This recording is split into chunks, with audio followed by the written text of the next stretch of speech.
How can you foster your most talented employees to reach their potential?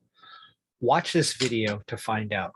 This is the fourth of 4 videos about finding, filtering, and fostering, or the 3 F's of exceptionally talented employees. The first one, and I'll put a description probably right here, a card right there. I'll also put the link in the description. And that is, it's just an overview of this process that I've developed. Next one is, the second one is about, and same thing, I'll put it here, and in the description, is about attracting strategies for attracting exceptionally talented potential employees to your company. And then the third will be, you guessed it, right there. And it will be about specifically how to foster. So as I said, the 3 F's: finding, filtering, and fostering. So today is specifically about the fostering component of this 3 F's formula. And just so you know,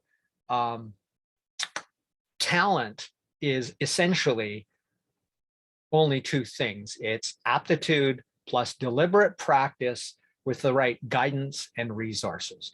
So that's the core and the topic of today's video. So understand that this is by far the most expensive, resource intensive of both time and money, but it's also the one, since you've already done the finding and the filtering, you're already down to the best of the best you were able to find. So now they are either temporary employees on a test basis, or they're permanent employees, depending how you do your hiring process.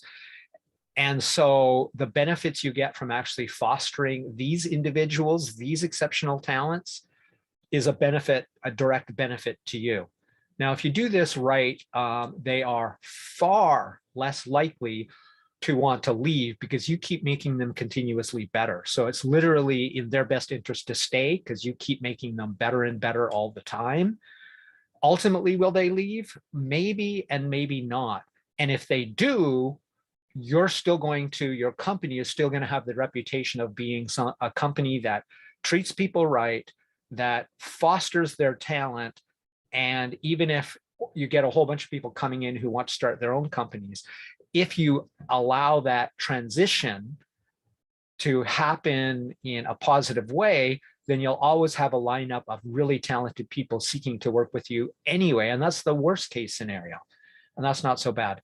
So what you really need to do is you need to choose, for the first part of this process, you need to choose the very most talented person in your company to be the task expert. That is, to foster a specified skill set or talent. Now, if this person is you, great. If not, put your ego aside and give it to the person who is the best, even better than you at this particular skill set or talent, and let them take it and make them the task expert on your talent development team, or TDT, we'll call it for short. Okay, so let's see here. Next one, now you need to add your best teacher, trainer, mentor, coach, whatever you want to call them, to your talent development team. Now, if it so happens that the task expert is also a talented teacher or trainer, that's awesome. If it isn't, then that person can and probably should be a separate person, because the best doers aren't necessarily the best teachers, and you need both components to do this effectively. So this team so far will have an absolute minimum of 1 person or 2 people for you to be able to do this. So now you get your new trainee to do the task that you want them to improve. So as an example, let's say they're going to use a CAD or computer-aided design program to design a thrust chamber or a related subcomponent for a rocket. Because it's on the computer, you can screen record the entire process, everything that goes on their screen. And that's desirable and convenient, because then that gives you training data, and it's objective training data. But please understand, and that could be reviewed by the talent development team asynchronously if necessary. But understand too that some tasks won't lend themselves to this because there's things outside the screen, even if the talent development team has to hold a video camera. It's better if they can record it, but the big important part is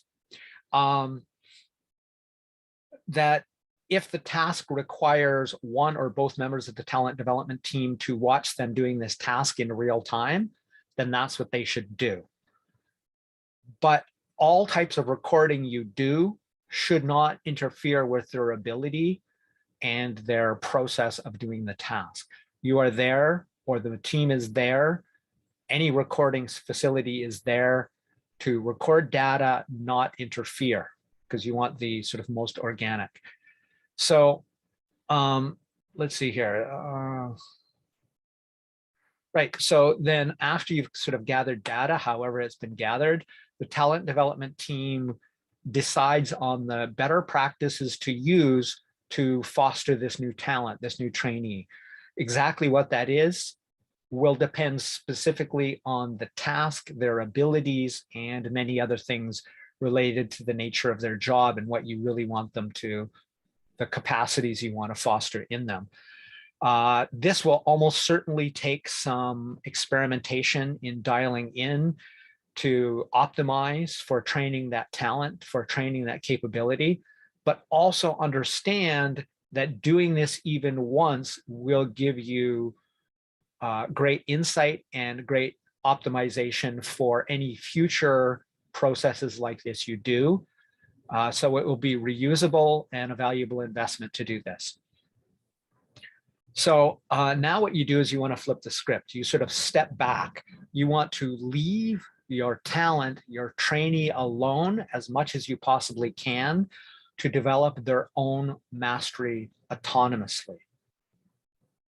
And on the other side of this equation, what you want to also include in this training is short, frequent, regular meetings where they can check in. This is how frequently is this? As frequently as necessary. If they're a brand new trainee, if they're new to the industry, it may be necessary to have a daily meeting of 5 to 15 minutes. And like I said, it's essentially, it's needs derived. So it's derived from the data. If it does best for them to meet you once a day for 5 minutes, then that's what you should do. Now, I suggested the idea of this. At one point, I was an intern for an Amazon seller startup, and I suggested we take our 1 hour plus meetings weekly, of which were irrelevant to most members for most of the meeting. And I said, why don't we meet every day, 5 days a week, every weekday for 15 minutes, hard stop on 15 minutes. And it fundamentally changed the vibe of the meeting and the morale for the meeting. It prevented a lot of problems because people got immediate answers no later than 24 hours after they needed them, and then could then act on that answer, act on that help. It increased training efficiency significantly, and it also boosted morale at the meeting significantly because they were never more than 15 minutes. The total time was equal and possibly even less, but it got better results because it was daily. So I know this technique works from specific experience. So finally, the talent development team should ideally be always available, whether this is SMS, internal memo, whatever it is, something that's immediate and fast, so that if the trainee has a question, as much as practical and practicable, that you give them an immediate answer. And the reason for this is to take advantage of the behavioral neuroscience of associative learning. I'm not going to go into the details of that, but those are the basic steps, the basic overview of how to do the fostering of talent. Now, if you want to know more, if this makes sense, perhaps for your company, for us to work together on fostering your talent, book a Zoom call with me that can be anywhere from 15 minutes to an hour max, and we'll see if that works for all of us. So this has been Crush-It Club 107, How to Foster Exceptional Talent. My name is Tim B. Green. Bye for now.